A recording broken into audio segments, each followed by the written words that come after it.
As tragically evidenced by the Columbia Space Shuttle mission, the consequences of specific heat capacity can mean the difference between life and death. In this video, I'm going to walk you through what specific heat capacity is and why it's critical in fields such as engineering and material science. I'll then demonstrate how you can measure it easily in the classroom using the energy meter. So stay tuned to see how you can simplify teaching this GCSE activity in a way that simplifies the circuit, reduces the setup time, and removes equipment clutter from the desk. So specific heat capacity, what is it? Well, I'll let you look up the formal definition in your textbooks, but it's just another way of saying how much heat energy do I need to give a lump of material in order to get it to change temperature. Now, this is important because it tells us about the sensitivity of a material, like does it heat up easily and does it cool down easily? And this in turn tells us what we can use that said material for. Like, do we want a material that can heat up quickly, so for example to cook food on, or do we want a material that can stay cold despite being in a very hot environment? And this is the link to the Columbia Space Shuttle mission where we can hammer home just how important specific heat really is. So the belly of the space shuttle, as well as a few other areas, are covered in ceramic tiles which have got a really high heat capacity. And this means that they can be in a very hot environment without suffering a big change in temperature themselves. The tiles are therefore a heat shield that protects the shuttle from the stupidly hot gases and plasma that the space shuttle's exposed to on re-entry to the Earth's atmosphere. Now, on the Columbia mission, some of those tiles got damaged during the launch, and this meant that the space shuttle burnt up as it came back through our atmosphere, and unfortunately all of the crew were lost. Now that's horrendously sad, but it does demonstrate just how important that material was in insulating and protecting the space shuttle, owing to its high heat capacity and ability to withstand high temperatures. So this explains why we learn about specific heat capacity at school, and if your students find it interesting, remember that materials science and materials engineering is a whole degree pathway on its own, so it might be something that they want to explore in the future. When we measure specific heat capacity at school, we usually either do it with a calorimeter block or a beaker of water. I'm going to show you today with water, and this way might be slightly more error heavy.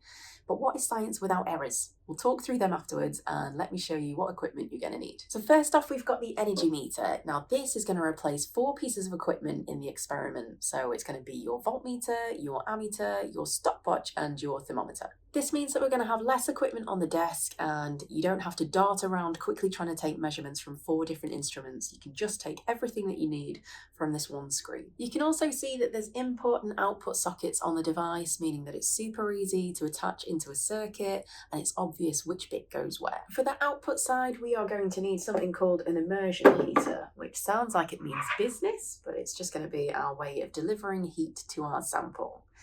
Now, this is rated as a 50 watt, 12 volt immersion heater. So when we do the maths, it turns out that this experiment is quite current heavy. So we're going to need to choose a power supply which is capable of delivering at least 4 amps. The power supply that I'm using today is capable of delivering 6 amps. So I'm going to have this on the input side and my immersion heater on the output side. I also need a beaker of water and some patch cords to connect everything together. So let me get those and I'll walk you through the setup. So first off, we need to connect the power supply and the energy meter to mains power.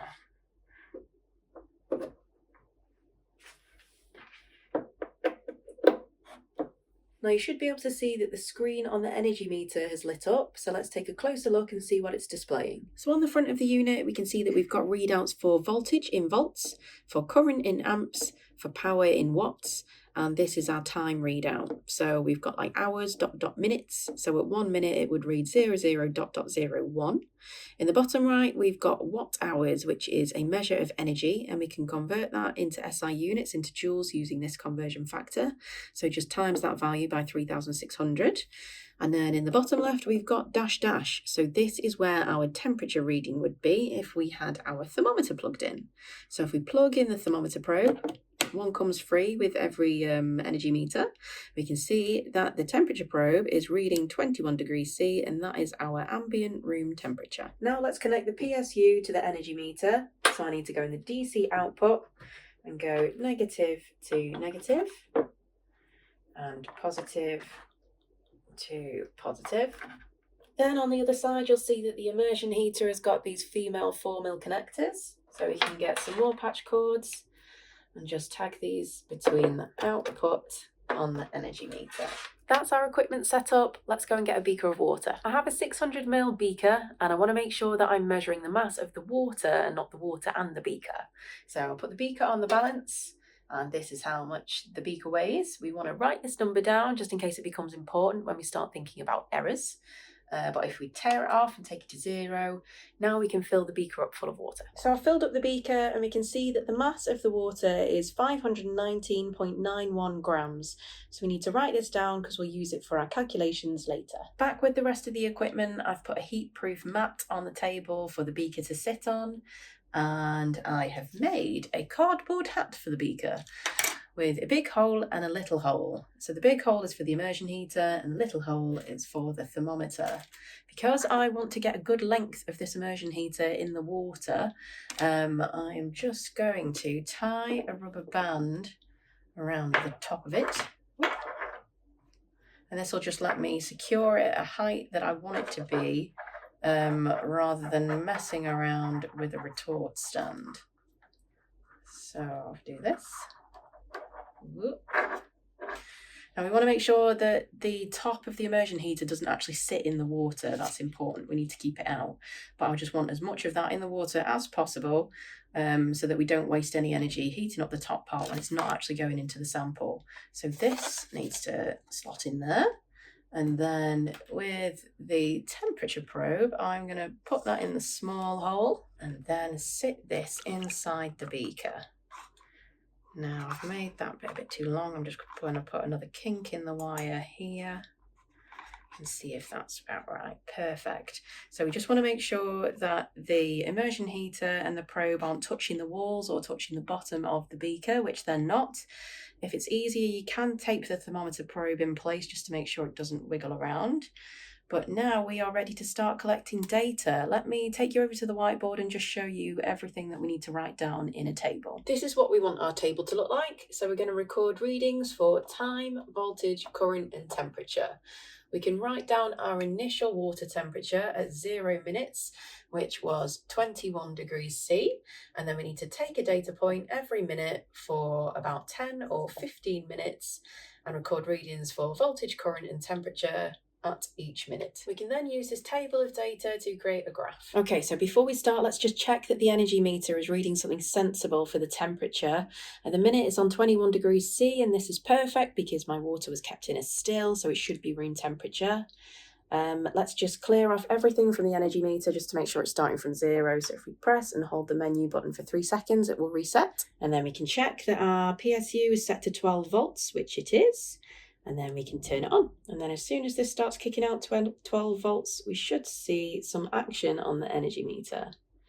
So now we can see that the voltage is at 11.8, the current is at 3.29, our temperature is still at 21 degrees C, and then we just need to watch the time measurement, and when that gets to 0.01, it means 1 minute has passed, and that will be our first data point. It's good practice just to give your sample a bit of a swirl round. You can do that just by moving the lid, and this will just make sure that we don't create any hot spots in the water sample. So 1 minute's just passed, so I need to take some data off the energy meter. I'm going to continue to take measurements every minute, and this will help me build up my data set. So I've collected a full data set, and now we need to decide what we're plotting. So the equation for specific heat capacity is delta E equals mc delta T. So delta E is the input energy that we put into the system by the PSU. M is the mass of the water, C is the specific heat capacity of the water, and delta T is the temperature change that we'll see from that input of energy. So if we can compare this to the linear line equation, we've got that on the y-axis equals a gradient of this and that on the x-axis. So a plot of energy against temperature, we can ignore the deltas because we're going to be taking the gradient anyway. It's going to give us a straight line, and that gradient is equal to the mass times by the specific heat capacity. If we rearrange that for C, we can see that that will equal the gradient over the mass. So we need to go and plot it and fit it, and then we can work out our value for specific heat capacity. Here's the full data set for the specific heat capacity experiment. So in columns A to D, these are all the values that I've read off the energy meter. So we've got voltage, current, time and temperature. The first thing I've done is I've converted the time readings into SI units, so into seconds. So to do that, I have just times my time in minutes by 60. I've then also got values for energy, and we need energy because this is what we're plotting. So to work energy out, I've done voltage times by current times by the time in seconds.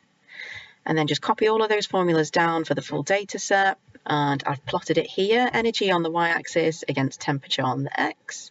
It's given me a lovely straight line, and you'll see here that the gradient it's given me is 2569.7. So I've plumbed this in down here, and I've given Excel the mass of my water, which we measured on the balance. And then if we work out the specific heat capacity, which is the gradient over the mass, it gives me 4,942.59 joules per kilogram per degree Celsius. Now, if we compare this value to the actual specific heat capacity of water, which is 4184, we can work out the percentage error, and it gives me about 18%. So we've managed to experimentally determine a value for the specific heat capacity of water. Now our error has been quite high in this experiment, so let's just have a think about where that's come from. Firstly, we've overestimated the value for specific heat, so this means that we've had to put more energy in than expected to get that temperature increase. So this means that we are losing heat somewhere in the system. Now this shouldn't come as a surprise, right? So I haven't made any effort to insulate the walls of the beaker, so there's going to be heat loss through the walls. The cap also isn't a tight fit, so there's going to be heat escaping upwards, and the immersion heater doesn't sit fully in the water.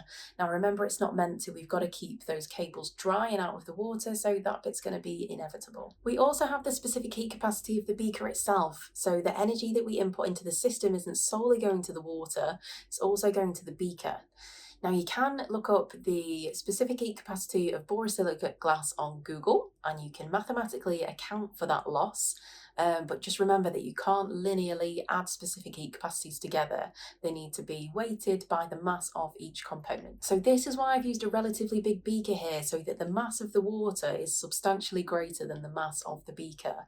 If you use a smaller beaker with less water, then you might have a comparable mass of water and mass of the glass in the beaker, and this will give you a more error-prone value for the specific heat capacity. So this leads into some really nice ways that you can maybe extend this experiment. So you can look at ways of insulating your beakers, and you can even turn it into like a competition and see which student can design the best insulated beaker for the experiment. You can also mix it up with different types of samples, so you don't just have to do water, you could do oil, for example, or if you wanted to do like a blind test, you could do some with plain water in and some with salt water. So salt water's actually got a lower specific heat capacity than normal water, and you could get your students to determine which is which by looking at the relative heat capacity. So I hope that's been useful. Please let us know in the comments if there's anything that you're unsure about, or if there's anything that you'd appreciate a video on. We'd love to know, and we'd love to help out. Thanks for watching.